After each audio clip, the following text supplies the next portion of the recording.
बिस्मिल्लाहिर्रहमानिर्रहीम। अस्सलाम वालेकुम स्टूडेंट्स। आज हम बेटा 10th क्लास की फ़िज़िक्स में लेक्चर नंबर 26 लेंगे, जिसमें हम कम्बिनेशन ऑफ कैपेसिटर्स को डिस्कस करेंगे। बेटा कैपेसिटर्स के कम्बिनेशन दो तरह के होते हैं, एक पैरेलल कम्बिनेशन होता है, एक सीरीज़ कम्बिनेशन होता है। तो सबसे पहले बेटा मेरे साथ बुक का पेज नंबर 79 खोल लेंगे। ठीक है बेटा, अब सबसे पहले ज़रा देख लें कि पैरेलल कम्बिनेशन क्या होता है। तो आपकी बुक में बेटा पैरेलल कम्बिनेशन दिया हुआ है। पैरेलल कम्बिनेशन बेटा इस तरह का कम्बिनेशन होता है, जिस तरह आपको डायग्राम में नज़र आ रहा होगा कि हर कैपेसिटर जैसे C1 है या C2 है या C3 है, इस वक्त तीन कैपेसिटर को हमने पैरेलल के तरीके से जोड़ा हुआ है। ये कैसे होता है? तमामी की पॉजिटिव प्लेट, अगर आप ज़रा गौर से देखें तो हर एक की जो पॉजिटिव प्लेट है उसका डायरेक्ट कनेक्शन, ये देखिए कॉमन कनेक्शन यहाँ आ रहा है, ये यहाँ पर बैटरी के पॉजिटिव टर्मिनल से जुड़ा होता है। इसी तरह से हर कैपेसिटर का नेगेटिव टर्मिनल, ये देख रहे हैं यहाँ पर कॉमन हो रहा है और कॉमन होकर यहाँ बैटरी के नेगेटिव टर्मिनल से जुड़ा होता है। जब इस तरह का कम्बिनेशन होता है तो इसको हम पैरेलल कम्बिनेशन कहते हैं। सादा लफ्ज़ों में जब तमाम कैपेसिटर्स की पॉजिटिव प्लेट डायरेक्टली कनेक्टेड हो बैटरी के पॉजिटिव टर्मिनल के साथ और तमाम कैपेसिटर की नेगेटिव प्लेट डायरेक्टली कनेक्टेड हों बैटरी के नेगेटिव टर्मिनल के साथ, तो ऐसी सूरत में जो उनका कम्बिनेशन होता है वो पैरेलल कम्बिनेशन होता है। अब बेटा इसमें पहला नंबर पर पहला पॉइंट देख लें। इसके पॉइंट है, ये मुल्तान बोर्ड में कई दफ़ा क्वेश्चन आ चुका है, ये लॉन्ग क्वेश्चन है। तो इसमें क्या कह रहा है? Each capacitor connected to the battery voltage has the same potential difference V across V1 is equal to V2 is equal to V3। मैं बेटा यहाँ पे पहला पॉइंट लिख भी देता हूँ। वो क्या कह रहा है पहले पॉइंट के अंदर कि V is equal to V1 is equal to V2 is equal to V3। क्या मतलब बेटा कि जब तमामी कैपेसिटर के पॉजिटिव एंड बैटरी के पॉजिटिव एंड से डायरेक्टली कनेक्टेड होंगे और तमामी कैपेसिटर के नेगेटिव एंड बैटरी के नेगेटिव एंड से डायरेक्टली कनेक्टेड होंगे, तो ऐसी सूरत में हर कैपेसिटर के दो पॉइंट्स के दरमियान वही पोटेंशियल डिफरेंस होगा जो कि बैटरी के पोटेंशियल डिफरेंस का पोटेंशियल डिफरेंस है। तो इसका मतलब क्या हुआ? बैटरी का पोटेंशियल डिफरेंस अगर V है तो कैपेसिटर C1 पर भी V1 वोल्टेज होंगे, C2 पर भी V2 वोल्टेज होंगे और C3 पर भी V3 वोल्टेज होंगे, जो कि तीनों आपस में क्या होंगे? इक्वल होंगे। ठीक है बेटा। उसके बाद बेटा अगला पॉइंट है, the charge develop across the plate of each capacitor will be different due to different capacitance. अगली बात उसने ये की है कि हर जो चार्ज है उसकी स्टोर होने की सलाहियत उसकी कैपेसिटर की कैपेसिटेंस पर मुनहसर होगी। अगर हमने तीन कैपेसिटर लगाए हैं लेकिन उनकी कैपेसिटीज़ डिफरेंट हैं, तो उसकी वजह से जो उस पर चार्ज स्टोर होगा उसकी वैल्यू डिफरेंट होगी। ठीक है बेटा। तो कह रहा है total charge Q supply to the battery is divided among the various capacitor. ठीक है। तो बेटा उसका क्या मतलब होगा? इधर देख लें ज़रा। Q is equal to Q1 plus Q2 plus Q3। इसका क्या मतलब है बेटा कि अब C1 जो कैपेसिटर था उसके ऊपर जो चार्ज स्टोर होगा वो Q1 होगा, जो इसके ऊपर C2 के ऊपर चार्ज स्टोर होगा वो Q2 होगा, C3 पर जो चार्ज स्टोर होगा वो C3 होगा। लेकिन क्योंकि इनकी कैपेसिटेंस डिफरेंस होगी तो इस वजह से जो है इनमें जो चार्ज स्टोर करने की सलाहियत होगी वो आपस में ऐड अप हो जाएगी। ठीक है।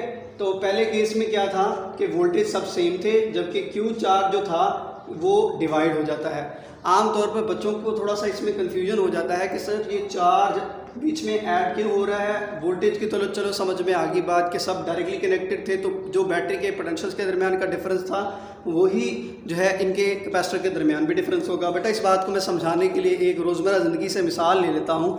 फ़र्ज़ कर लें ये बैटरी नहीं है, ये एक मोटर है जिससे पानी निकल रहा है। तो जैसे ही बेटा आप पानी यहाँ लेकर जाएंगे ये कॉमन पॉइंट की तरफ जहाँ तीन नालियाँ लग रही हैं, फ़र्ज़ कर लें ये एक खेत है और ये भी एक खेत है और ये भी एक खेत है, तो जो पानी आएगा बेटा यहाँ कॉमन पानी, वो कुछ पानी इधर चला जाएगा, कुछ पानी इधर चला जाएगा, कुछ पानी इधर चला जाएगा। तो ये सारा पानी जो है वो तीनों में इक्वली डिवाइड हो जाएगा। तो अगर इन तीनों पानियों का सम किया जाए तो ये पीछे से सोर्स वाले पानी के बराबर होगा। सिमिलरली इसी तरह से जो चार्ज होगा जब पैरेलल कम्बिनेशन में लगाया जाएगा तो वो जब फ़्लो करता है तो फ़्लो करने के बाद उसको तीन रास्ते मिलते हैं। तो तीन रास्तों में से वो पहले पहला रास्ता जो उसको मिला, फ़र्ज़ कर लें जी पहला चार्ज C1 चार्ज ये है, तो पहले रास्ते में वो कुछ हिस्सा उसका यहाँ चला गया, कुछ हिस्सा उसका यहाँ चला गया, कुछ हिस्सा उसका यहाँ चला गया। तो यूँ बेटा चार्ज डिवाइड हो जाता है। और हमने जो है इससे पिछले आर्टिकल में ये बात समझी थी, मैं यहाँ पर साइड में भी 3 डॉट लगा कर लिख देता हूँ कि Q = CV होता है। अगर मैं बात Q1 की कर रहा हूँ तो ये क्या हो जाएगा, C1V1 हो जाएगा, ठीक है। लेकिन अगर हम देखें हमारा कम्बिनेशन तो पैरेलल है, तो पैरेलल कम्बिनेशन में वोल्टेज क्या होते हैं, वो सेम होते हैं, V1 भी और V2 भी और V3 भी सब V के इक्वल होते हैं। तो मैं लिहाजा लिख दूंगा Q1 क्या हो जाएगा, C1V के इक्वल आ जाएगा, ठीक है बेटा। तो अब इस चीज़ को यहाँ लिख लेते हैं, C1V + C2V + C3V। तो बेटा आप देख रहे होंगे कि तीनों में से V को कॉमन निकाला जा सकता है। तो बेटा मैं यहाँ से V कॉमन निकाल लेता हूँ, C1 + C2 + C3। तो यहाँ बेटा Q लिख दिया मैंने। V जो वोल्टेज है वो यहाँ मल्टीप्लाई हो रहे हैं, दूसरी साइड पर मैं भेज दूंगा तो वहाँ जाकर ये डिवाइड हो जाएंगे।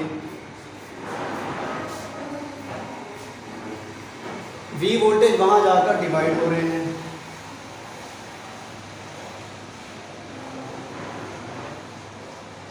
अब बेटा ये आप देख रहे हैं कि ये तीनों कैपेसिटर्स की कैपेसिटेंस है बितरतीब। अगर मैं इन तीनों का सम ले लूँ तो फिर वो एक इक्विवेलेंट कैपेसिटेंस CE के इक्वल आ जाएगा। तो मैं यूँ कह देता हूँ कि वो equivalent capacitance C1 + C2 + C3 है। अच्छा देखिए ज़रा बात जो गौर से समझने वाली है वो ये है कि ये इन तीनों के सम, यानी इसकी जगह पर मैं एक अकेली भी कैपेसिटर की ऐसी वैल्यू लगा सकता हूँ जो इन तीनों के सम के बराबर हो।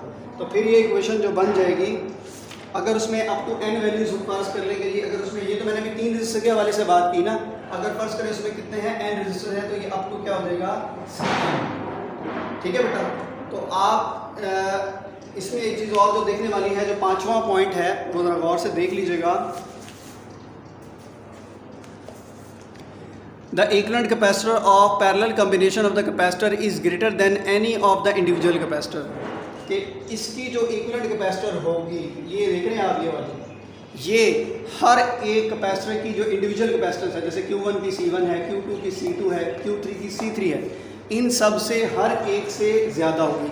उसकी ज़्यादा होने की रीज़न क्या होती है, क्योंकि ये उन तीनों का सम होती है।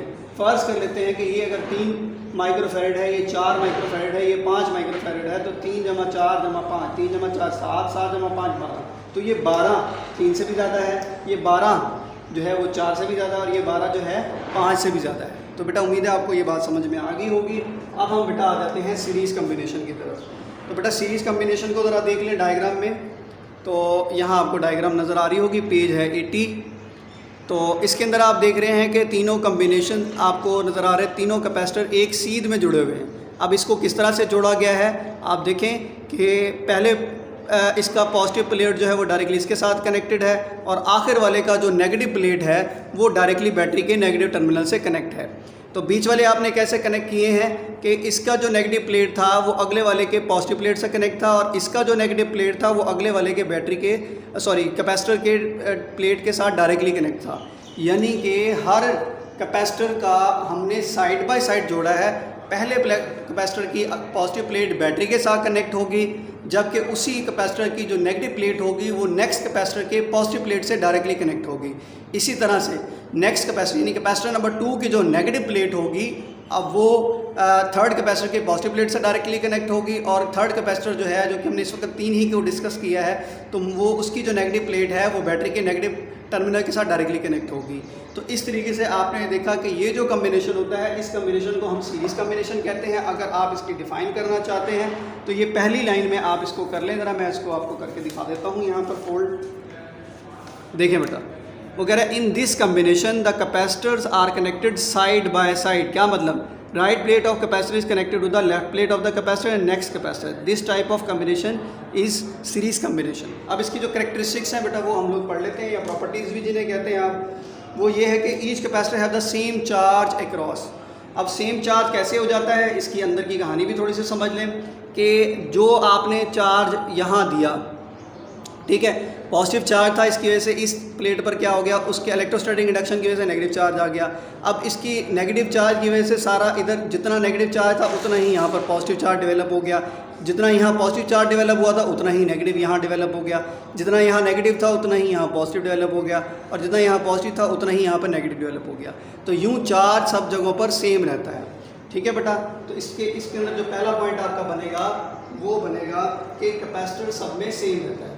और अगर इसके अलावा भी आपको बात समझ ना आ रही हो तो मैं आपको एक और बात भी बता देता हूँ जिससे इस बात को समझने में आसानी हो जाएगी कि बेटा कैपेसिटर्स चार्जेस के फ़्लो करने का रास्ता एक ही है, चार्जेस के फ़्लो करने का रास्ता एक ही है। तो जितना चार्ज होगा उतना ही फ़्लो करेगा। मिसाल के तौर पर आप अकेले ही हैं और एक रास्ते से गुजर रहे हैं तो आप सब जगहों से एक जैसा ही गुजरेंगे, ठीक है। तो चार्ज की जितनी वैल्यू होगी उतना ही चार्ज फ़्लो करेगा।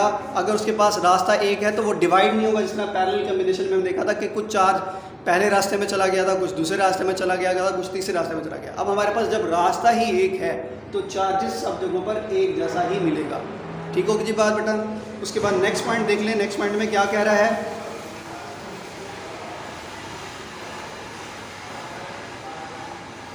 The potential difference across each voltage is different due to different value of capacitance.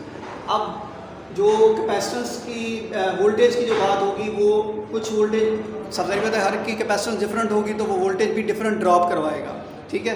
Third point में देख लें, वो कह रहा है कि the voltage of the battery has been divided among the various capacitors. अब क्या मतलब, अगला पॉइंट क्या बनेगा कि जो बैटरी की वोल्टेज होगी वो आपस में इस तमाम ही कैपेसिटर के कॉम्बिनेशन में डिवाइड हो जाएगी। देखिए पहले केस में जब आपने देखा था तो तमाम ही कैपेसिटर के जो पॉजिटिव टर्मिनल थे बैटरी के पॉजिटिव टर्मिनल से कनेक्ट थे, तमाम ही जो कैपेसिटर के नेगेटिव टर्मिनल थे वो बैटरी के नेगेटिव टर्मिनल से डायरेक्टली कनेक्टेड थे। तो जिसकी वजह से जो पोटेंशियल का डिफरेंस बैटरी की अपनी दो एंड के दरमियान था वही पोटेंशियल का डिफरेंस उन दो कैपेसिटर की प्लेट्स के दरमियान भी था। लेकिन अगर इस केस में आप देखें तो यहाँ आपको ऐसी चीज़ नज़र नहीं आ रही, यहाँ बीच में और कैपेसिटर भी आ रहे हैं। तो लिहाजा जो पोटेंशियल जो पीछे से सप्लाई हो रहा होगा कुछ इसके क्रॉस खर्च हो जाएगा, कुछ इसके क्रॉस खर्च हो जाएगा, कुछ इसके क्रॉस खर्च हो जाएगा। तो यूँ जो ये होगा ये इन तीनों के सम के इक्वल आ जाएगा, ठीक है बेटा। अब बेटा उसी कैपेसिटर के फार्मूला Q=CV को इस्तेमाल करते हुए यहाँ से मैं इक्वेशन की बात बना लेता हूँ। मैं बल्कि इसको दोबारा यहाँ राइट कर लेता हूँ कि Q किसके इक्वल था, CV के। अब लेकिन हमारे केस में अगर मैं Q1 की बात करूँ तो C1 V1 बन जाता है। लेकिन हमारे केस में, इस केस में यानी सीरीज़ कम्बिनेशन के केस में Q आपस में इक्वल है।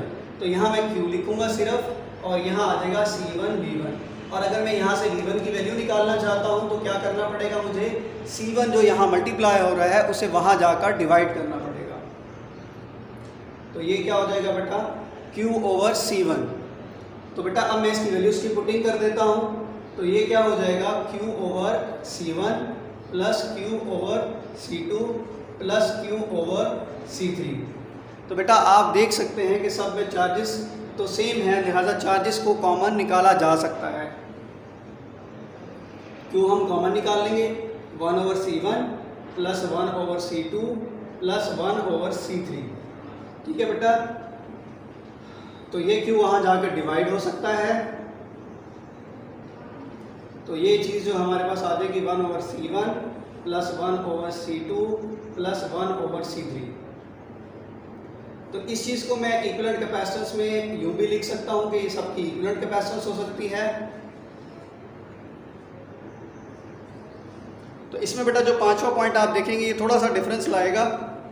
वो क्या डिफरेंस है, हमने जो सीरीज़ कम्बिनेशन की कैपेसिटर को इक्विवेलेंट कैपेसिटेंस से रिप्लेस किया है। ये जो कैपेसिटेंस है ये हर एक से, खैर यहाँ लिखा हुआ नहीं है आपकी बुक में लेकिन मैं बता देता हूँ कि ये जो इसका जो आंसर निकलेगा वो हर एक की इंडिविजुअल कैपेसिटेंस से कम निकलेगा।